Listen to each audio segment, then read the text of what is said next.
This is the Lone Crater YouTube. We hope this video helps. You start with the essentials.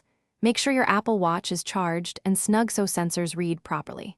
From the watch face, press and hold to enter edit mode. This lets you change complications directly. Once done, swipe left or right to pick the face you want to customize, then tap edit again to access complication slots. You do this because complications show live metrics at a glance, and placing heart rate here saves time versus opening the app every time. Now assign the heart rate complication. Choose a slot that fits the data you want, top, corner, or center, and scroll with the digital crown until heart rate appears. Tap to select it. On certain faces, you'll see options for current BPM, workout heart rate, or BPM graph. Pick what you need. You do this because different sizes and locations provide different readability and glance value.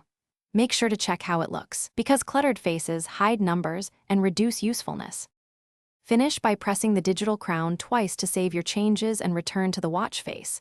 Confirm the BPM value appears where you placed it. If you see dashes or no reading, make sure the Heart app has necessary permissions in settings and that the watch sits snugly on your wrist. Sensors need contact to measure.